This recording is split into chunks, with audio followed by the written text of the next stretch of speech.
Hello everyone, welcome to my channel Supreme Divine Power.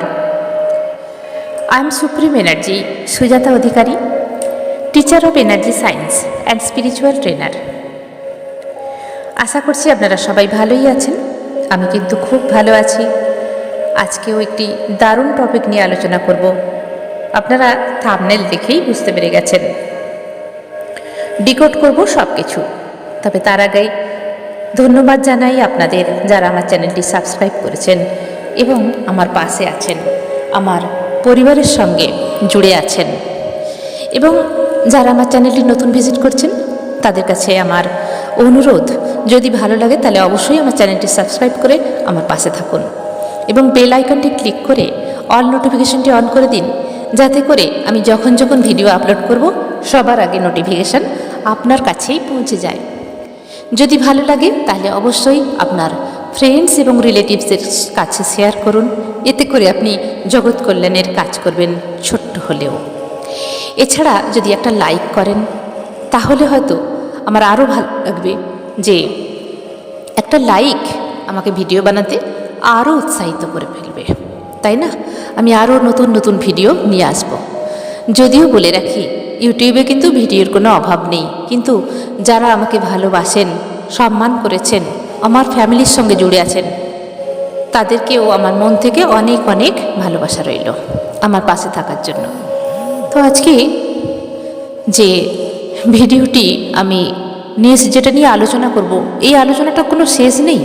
অনেকেই অনেক রকমভাবে আলোচনা করেছেন, কিন্তু এটা আমি নিজেই নামটা দিয়েছি। আমার মনে হয়েছে এই নামটা দিলে আমাদের বুঝতে সুবিধা হবে।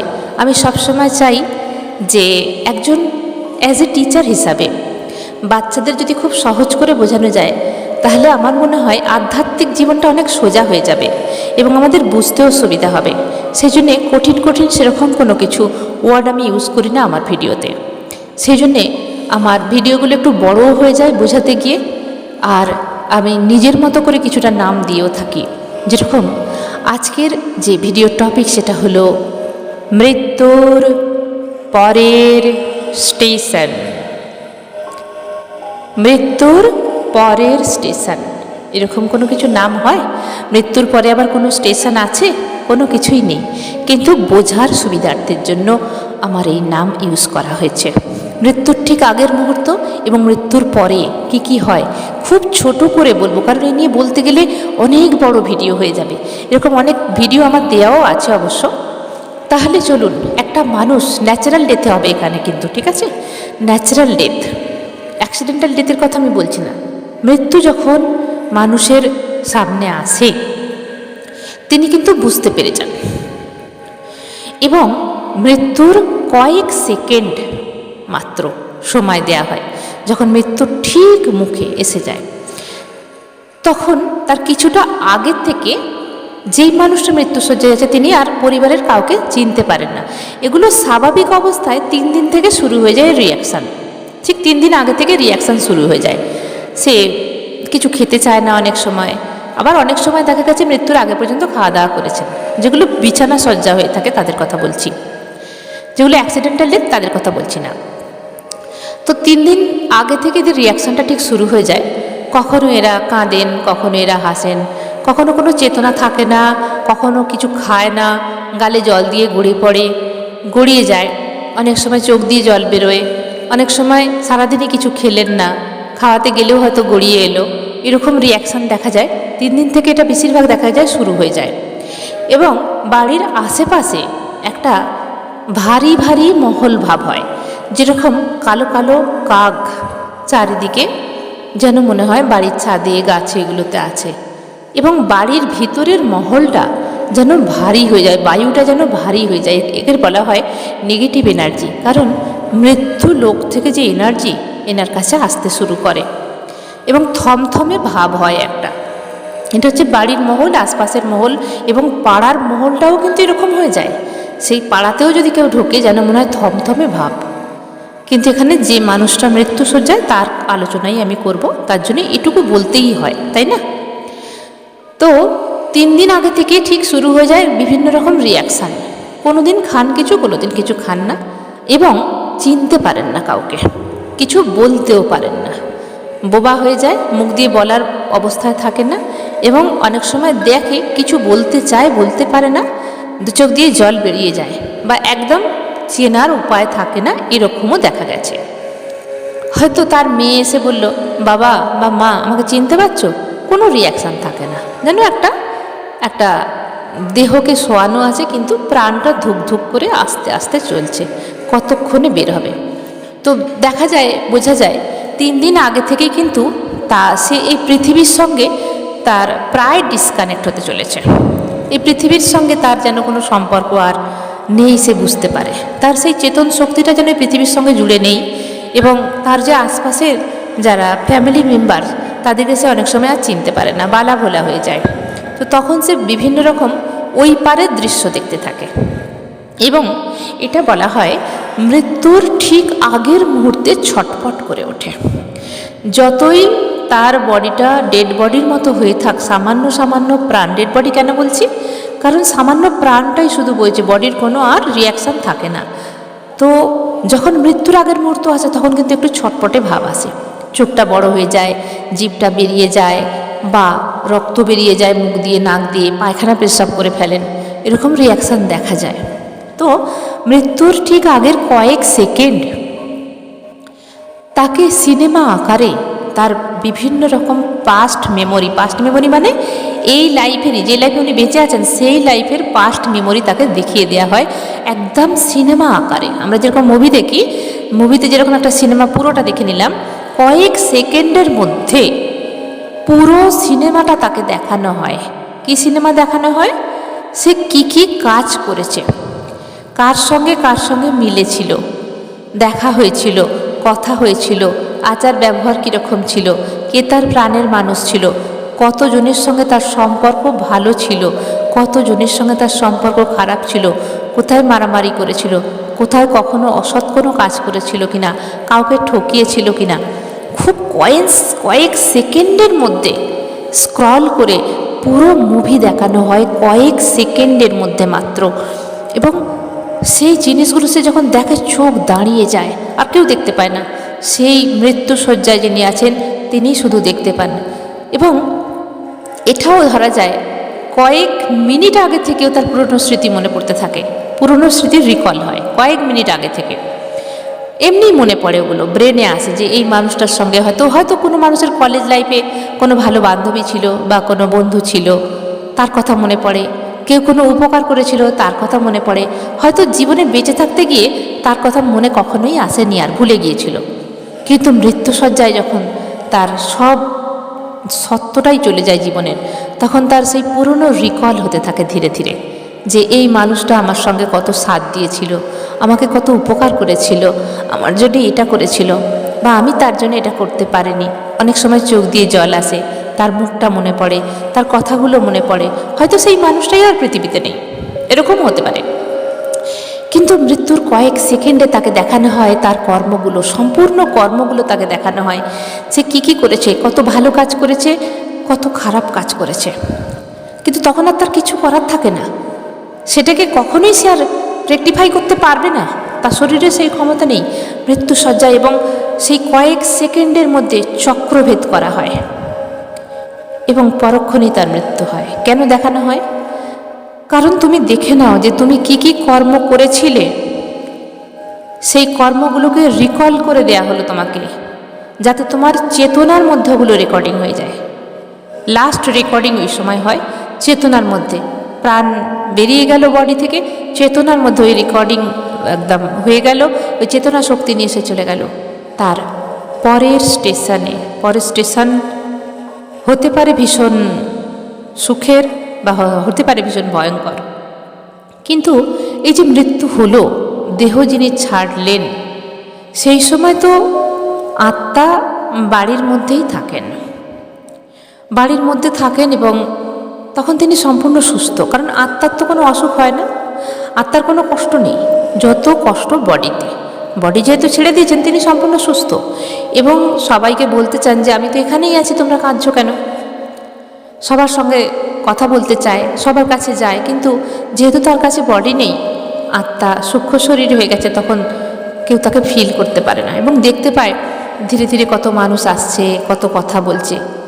ধীরে ধীরে সে ভাবে আমার মৃত্যু হলো, কেন এটা হলো, আমার বডি এটা, আমি এখানে বডিতে ঢোকার চেষ্টা করবে কিন্তু পারবে না, ওয়েট করে যায় এবং এই আত্মা সব কিছু দেখতে থাকে, সূক্ষ্ম শরীরের মধ্যে থার্ড আই দিয়ে সব কিছু দেখতে থাকে এবং শ্মশান পর্যন্ত যায় বা কবরের স্থান পর্যন্ত যায়, যাদের যেভাবে অন্তিম সংস্কার যেভাবে আছে। যখন বডিটাকে জ্বালিয়ে দেয়া হয় তখন কিন্তু উপর থেকে নিয়ে যেতে আসেন যে চলো তোমার সময় হয়ে গেছে, তোমার এখানে আর কিছু নেই। কিন্তু তাকে নিয়ে গিয়েও কথিত আছে সেখানেও তাকে দেখানো হয় তার সমস্ত ক্রিয়াকলাপ এবং তাকে আবার এই পৃথিবীতে পাঠিয়ে দেয়া হয়, যেখানে তার ঘর বাড়ি ছিল, মৃত্যু হয়েছিল সেখানে ফিরিয়ে দেয়া হয়। কারণ তার কিছু ক্রিয়াকলাপ থাকে 12 দিন, 15 দিন, 1 মাস, তার যে অসৌচ চলে বাড়িতে, তার প্রিয় জিনিসগুলোকে দেখাবার জন্য তাকে আবার পাঠানো হয় যে দেখো তোমাকে কেউ কিন্তু মনে রাখেনি, বেকার যাচ্ছ। কিন্তু এসে দেখে তার প্রিয় জিনিসগুলো যেগুলো আছে, জামা কাপড়, পেন, থালা বাসন, বিছানা, তার ঘর, তার বউ, তার পরিজন, এ সমস্ত কিছু সে দেখতে থাকে এবং এও দেখতে থাকে যে তার জন্য কে কতটা কষ্ট পাচ্ছে এবং তার জিনিসপত্রগুলো কি ফেলে দেওয়া হচ্ছে নাকি রাখা হচ্ছে। এবং সেই বাড়ির মধ্যেই তার আত্মা ঘুরে বেড়ায়, কিছুই করতে পারে না, কাউকে বলতেও পারে না, কিছুই করতে পারে না, শুধুমাত্র সে সমস্ত কিছুটা দেখতে শুরু করে। তারপরে শুরু হয় তার শ্রাদ্ধের ক্রিয়াকলাপ। কাদেরও আছে 12 দিনে, কাদেরও আছে 10 দিনের শ্রাদ্ধ শান্তি, মানে 10 দিন থেকে শুরু হয় এবং 11-12 দিনে শেষ হয় এবং কাদেরও 12 দিনে শুরু হয়, 13-14 দিনে শেষ হয়, কাদেরও 15 দিনে শুরু হয় এবং 16-17 দিনে শেষ হয় এবং কাদেরও 1 মাসে শুরু হয়। এইভাবে 3 দিন লাগে শ্রাদ্ধের ক্রিয়াকলাপ। যখন তার প্রথম কাজ হয়, ছেলেরা যায় যে কাজ করে, অন্তিম কাজ যেগুলো করা হয় 10 দিনে, ব্রাহ্মণদের বলা হয়েছে 10 দিনে, এরকম সমস্ত কিছু নিয়ম দেয়া আছে শাস্ত্রে। কাদেরও 15 দিনে, কাদেরও 30 দিনে, কাদেরও 12 দিনে, এগুলো দেয়া হয়েছে। ক্ষত্রিয়দের আলাদা, ব্রাহ্মণদের আলাদা, এইভাবে দেয়া হয়েছে। তো যখন অন্তিম সংস্কার করার হয়ে যাবার পর, অগ্নি দেওয়ার পর, তারপর থেকে কাউন্টিং করা শুরু হয়, ডে কাউন্টিং শুরু হয়, সেই হিসাবে শ্রাদ্ধ হয়। শ্রাদ্ধের আগের দিনে সমস্ত কিছু ক্রিয়াকলাপ অনেক কিছু থাকে, যেখানে ঘাটে ওঠা বলা হয়, সেখানে দশা ভাঙা, অনেক কিছু এরকম কর্ম থাকে, সেগুলো পুরোহিতরা করে থাকেন। এগুলো কোনো দিন অন্য আলোচনায়, অন্য ভিডিওতে আমি ডিটেলসে আলোচনা করব, যেগুলো কেন করা হয়, কি কি কর্ম করা হয়। এবং শ্রাদ্ধের দিনে তাকে খেতে দেয়া হয়, পিণ্ডদান করা হয়, কেন পিণ্ডদান করা হয়।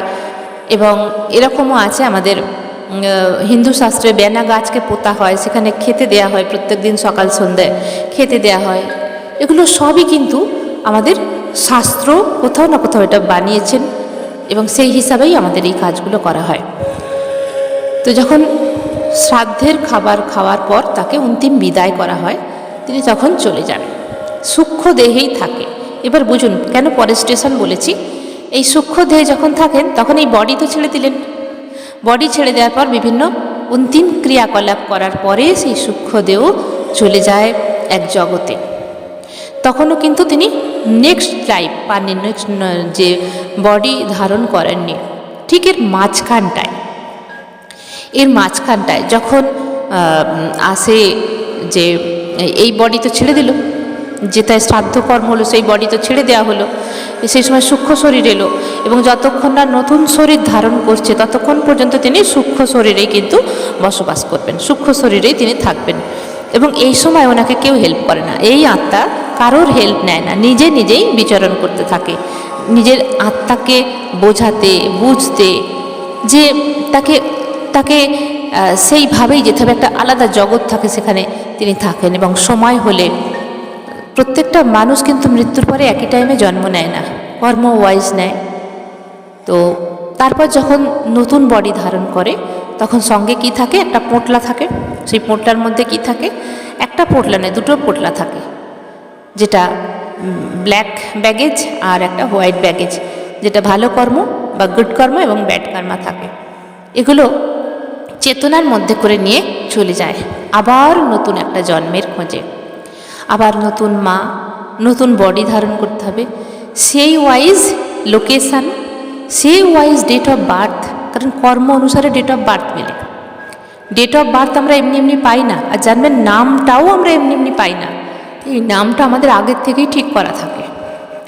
নামটা আমাদের আত্মার সঙ্গে জড়িত। হতে পারে একজনের অনেকগুলো নাম, কিন্তু একটা নাম তার আত্মার সঙ্গে জড়িত। এবং ডেট অফ বার্থ আমাদের কর্ম অনুসারে আমাদের মেলে, এবং চেতনার মধ্যে দিয়ে যে আমরা কর্মগুলো নিয়ে এসেছি সেই হিসাবেই আমরা এবারে সেই রিলেটেড লোকেশান, সেই রিলেটেড মাদার অ্যান্ড ফাদার এবং টাইম, ডেট অ্যান্ড টাইম, এবং যেই কর্ম আমরা করে এসেছি যদি প্রতিশোধ নেওয়ার থাকে, অনেক সময় মৃত্যুর আগে অনেকে চায় যে আমি প্রতিশোধ নেব ওর থেকে, তার মানে সেই মানুষের কাছাকাছি থাকতেই হবে। এটা একটা নাটক মঞ্চ নয়, এ তো নাট্যমঞ্চ পৃথিবীটা। এখানে আমরা আমাদের ঘুঁটি সাজিয়ে নিই যে কোথায় আমরা জন্মাবো এবং কতদিন জন্মাবো, কতদিন থাকবো, কতদিন জন্মাবো না, কতদিন থাকবো, আমাদের কতগুলো শ্বাস নিয়ে আমরা আসবো। তো অনেক সময় দেখা যায় অনেক বাচ্চা ছেলের মৃত্যু হয়ে যায়। তো জানবেন যে সে ওটুকুই করার জন্য এসেছিল, কিন্তু আমরা সাধারণ মানুষ, আমরা মা বাবারা কিন্তু সহ্য করতে পারি না আমাদের বাচ্চার যদি অল্প বয়সে ডেথ হয়ে যায়, আমরা সহ্য করতে পারি না। কিন্তু জানবেন এর ওপর আমাদের কোনো হাত নেই। কোনো হাত আছে? একটা বাচ্চা জন্মের পরে পরেই তার মা মারা গেল, সেই বাচ্চাটা কি দোষ করেছিল, কেন তার মা মারা গেল, তাই না? এখানে মৃত্যুর ওপর আমাদের কারোর হাত নেই, শুধু আমরা বুক চাপড়ে কাঁদতে পারি। যদি কোনো বাচ্চা মা বাবার কোল থেকে চলে যায় তো মা বাবার কত কষ্ট হবে, কিন্তু একে রোকার আইন কি আছে? কোনো মা পারবে তাকে রুখতে? পারবে না। তো জানবেন সে এটুকুই কাজ করার জন্য পৃথিবীতে এসেছিল। যদি বলেন যে একটা শিশু কি এমন কাজ করবে, তাহলে তো অনেক ডিটেলসে আমাকে যেতে হবে এখনো। তো এগুলো কর্মা, বাবা মার কর্মা, বাবা মার কর্ম ওয়াইজ সেই বাচ্চা তার কাছে আসে এবং তার সময় শেষ হলে সে চলে যায়। এবং মনে করুন তো সূক্ষ্ম দেহ ফের নিউ বডি ধারণ করলো এবং চললো তার আবার নতুন করে সেই লাইফের প্রেজেন্ট লাইফ হলো তখন সেটা, এবং সেই তার কর্ম ওয়াইজ গুড কর্মা ব্যাড কর্মা যা কিছু আছে সেই হিসাবে তার জন্ম হলো এবং সেই হিসাবে তার লাইফ স্ট্রাগল চলল। ভালোও হতে পারে, মন্দও হতে পারে, ভালো মন্দ মিশিয়েও হতে পারে। আবার ভালো 80%, খারাপ 20% হতে পারে, আবার খারাপ 90%, ভালো 10% হতে পারে। সমস্তটাই হচ্ছে আমাদের কর্ম। অতএব don't waste your time, time is very very very very important. আমরা সবসময় চাইব ভালো কিছু কাজ করার জন্য, কারণ কর্মফল শুধু আমাদের নিজেদেরই নিতে হবে, কেউ নেবে না। আমরা যে জন্মে এসেছি একটা ফ্যামিলিতে আমরা আছি, মা বাবার সঙ্গেই হোক, হাজব্যান্ড অ্যান্ড ওয়াইফ একসঙ্গে হোক, বাচ্চা কাচ্চাদের সঙ্গেই হোক, সবাই এরা আমাদের আপনজন। কিন্তু জানবেন এরা শুধু বডির আপনজন, এরা কিন্তু কেউ কর্মের ভাগ নেবে না, ভালো কর্ম খারাপ কর্ম কেউ ভাগ নেবে না। ভেবে দেখুন না, এক একটা ফ্যামিলিতে আমরা দেখতে পাই একজন মরণ রোগে কষ্ট পাচ্ছেন, ধরে নিলাম ক্যান্সার, চোখের সামনে আমি এরকম অনেক দেখেছি, খুব কষ্ট পাচ্ছে, ছটপট করছে যন্ত্রণাতে। তার প্রিয়জনেরা দেখে কষ্টটুকু পাচ্ছে, হয়তো ডাক্তার দেখাচ্ছে, ওষুধ দিচ্ছে, কিন্তু একটা সময় তো ওষুধ কাজ করবে না। তো সেই মানুষরা কষ্ট সহ্য করা যায় না, ফ্যামিলি মেম্বারসরা কী করতে পারে সেখানে? তাকে খাওয়াবার চেষ্টা করে, বসাবার চেষ্টা করে, তাকে সেবা করার চেষ্টা করে, কিন্তু তার যে কষ্ট সেটা কি কেউ নিতে পারে? সেটাই হলো তার কর্ম। সেই কর্ম কিন্তু যতই ভালোবাসুক ফ্যামিলি মেম্বার, কেউ নেবে না। হয়তো দিনের পর দিন সে খেতেই পাচ্ছে না, হয়তো সে যখন সুস্থ ছিল খুব ভালো ভালো খেত, খাবার ছাড়া থাকতে পারতো না, খুব খাবার রসিক ছিল, খুব খাবার পছন্দ করতেন, কিন্তু অসুখ হওয়ার পরে সে আর খেতে কিছু পাচ্ছে না। আমি এরকম অনেক মানুষ দেখেছি, গলার মধ্যে ক্যান্সার হয়েছিল, খেতে ভীষণ ভালোবাসত, খাওয়া ছাড়া তার কথাই নেই। বিড়ি সিগারেটও খেত, সেগুলো ছাড়িয়ে দেওয়া হলো জোর করে, কিন্তু দেখা গেল পেটের মধ্যে একটা নল লাগিয়ে শুধুমাত্র লিকুইড খাবার তার স্টোমাকে দেয়া হচ্ছে, এবং মানুষটা সুস্থই আছে, চলা হাঁটা করছে, কাজ করছে, সংসারে সবার সঙ্গে আছে, কিন্তু গলা দিয়ে কোনো খাবার নামাতে পারছে না, কারণ তার গলার মধ্যে ছিল ক্যান্সার। গলার যে নলি সেখানে ছিল ক্যান্সার। খাবার ওখান দিয়ে নামানো যাবে না, একটু জল পর্যন্ত খেতে পারবে না, তার ফুড পাইপটা মধ্যে ক্যান্সার ছিল, অথচ সে সম্পূর্ণ সুস্থ মানে ওই জায়গায় প্রবলেম, ওষুধ চলছিল, কিন্তু খাবার তিনি খেতে পারবেন না, মুখ দিয়ে কোনো খাবার খাওয়া যাবে না, জল পর্যন্ত খাওয়া যাবে না। খুব জোর হলে দেখেছি, যেটা একদম আমার খুব ক্লোজ, আমি দেখেছি জিভের মধ্যে তুলো দিয়ে জল দিয়ে ভিজিয়ে দেওয়া হতো ঠোঁট বা জিভ। এইভাবেই ছেলের বিয়ে দিয়েছেন, আমাদের ইনভাইটও করেছিল, আমরা গিয়েছিলাম। আমি সামনে বসে থেকে ভাবতাম যে সবাই খাবার খাচ্ছে, আমি দেখলাম বিয়েবাড়িতে সবাই খাবার খাচ্ছে, বাবা হিসাবে বসে আছে, ছেলের বিয়ে হচ্ছে, একটা বিড়ি না সিগারেট কিছু একটা খাচ্ছিলেন। আমি এগুলো ভালোভাবে পর্যবেক্ষণ করছিলাম যে এই মানুষটা খেতে ভালোবাসত, অথচ একটা চেয়ারে বসে বসে সমস্ত কিছুটা দেখছে কিন্তু খেতে পাচ্ছে না। কতদিন খাবার খায়নি জীবের মধ্যে। তার ওয়াইফ কি করবে, দেখে দেখে অভ্যস্ত হয়ে গেছিল, তার সামনেই খাবার খেত তার ওই ওয়াইফ, কিন্তু ওই মানুষটা খাবার খেতে পারত না। আমাকে যখন বলছে, মা তুমি খেয়েছ, আমার খুব কষ্ট হলো, যেন চোখ দিয়ে জল বেরিয়ে এলো, যে কত ত্যাগ করতে হয়েছে। সামনে সবাই খাচ্ছে, কতদিন জিভে খাবার দেয়নি, কারণ ফুড পাইপে কোনো কিছু খাবার আটকে গেলে আবার হসপিটালে নিয়ে যেতে হবে, সেই জন্যে পেটের মধ্যে ছিদ্র করে পাইপ ঢুকিয়ে তাকে খাবার, মানে 2-3 টাইম যা খাবার খেত লিকুইড খাবার দেওয়া হতো, এবং মেডিসিনের দ্বারাই যাতে শরীরটা ঠিক থাকে সেইগুলো সেই হিসাবে ফুড খাবার দেওয়া হতো, লিকুইড ফুড। কিন্তু ধীরে ধীরে আমি দেখলাম, পর্যবেক্ষণ করলাম, আমি বারবার দেখতে যেতাম, অন্তত মাসে 1বার, 2 মাস ছাড়া 1বার যেতাম, কিছু টাকা দিয়ে আসতাম। এটা বড় কথা বলবো না, কিন্তু মনে হতো না, যখন খেতে পারতো তখন আমি কিছু টাকা দিয়ে এসেছিলাম, আমি বুঝতে পেরেছিলাম যে হয়তো কিছুদিন পরে আর খেতেই পারবে না, বললাম কিছু কিনে খাবেন। এটা আমি দিয়েছি বলে বলছি না, কতটুকু করতে পারি আমরা মানুষের জন্যে, কিন্তু আমার কোথাও ফিলিংস হয়েছিল যে হয়তো আর খাওয়াতে পারবো না, কারণ বাড়িতে বললে তো আসবে না, সে বলবে আমি সময় পাচ্ছি না, কখন যাব, অনেক ব্যাপার। বারবার আমি দেখতে যেতাম, বাড়িতে এসে আলোচনা করতাম, যেই মানুষটাকে চোখের সামনে দেখবো শুকিয়ে যাচ্ছে। একটা দিন এরকম হলো, দেখলাম না রোগা পাতলা হয়ে গেছে, একদম সরু হয়ে গেছে, চৌমুখগুলো ঢুকে গেছে, কতদিন খাবার খায়নি, অথচ খাবারের সামনে থাকে, বসে থাকতো, একা একাই সব কিছু করতে পারতো, হাঁটতো, চলতো। মাত্র 15 দিন হয়তো বিছানা সজ্জা হয়ে গেছিলো, আর উঠতে পারলো না, কারণ কতদিন না খেয়ে থাকবে এইভাবে। ঠিক সেরকম কর্ম কাউকে ছাড়ে না, ব্যাড কর্মা গুড কর্মা। গুড কর্মা হলে আপনি ঠিক সুখ পাবেন, শান্তি পাবেন, ব্যাড কর্মা হলে আপনাকে কষ্ট পেতেই হবে, বা আমাকে কষ্ট পেতেই হবে। সেই জন্যে আমার গুরুজি আমাকে শিখিয়েছেন, don't waste your time, time is very very very very important my dear. আমাকে বেটা বলে ডাকেন আমার গুরুজি, অত্যন্ত স্নেহ করেন, তার চরণে কোটি কোটি প্রণাম আমাকে টাইমের মাহাত্ম্য শেখাবার জন্য। এবং এটুকু আজ বুঝেছি, আমাদের অজান্তে আমাদের হয়তো অনেক কিছু কর্ম খারাপ হয়ে যায়, কিন্তু চেষ্টা করব সব সময় ভালো কিছু করার জন্যে, কারণ কর্ম কাউকে ছাড়ে না, তার কষ্ট, ব্যাড কর্মার কষ্ট আমাদেরই নিতে হবে, কেউ নেবে না, কেউ নেবে না। ততএব আজকের আলোচনা থেকে আমি আবার সরে এসেছি অনেকটা দূরে, বলতে বলতে এরকম অনেক কিছু হয়ে যায়। আর এটা আমার নিজেরই নাম দেয়া, যাতে বোঝার সুবিধা হয়। এরকম কোনো স্টেশন নেই, স্টেশন মানে আমরা প্ল্যাটফর্ম বুঝতে পারি একটা, যে এর পরের স্টেপটা কী হতে চলেছে। তো মনে রাখবেন, এটা কোথাও প্রমাণিত নয়, এটা আমার নিজেরই নামটা দেয়া।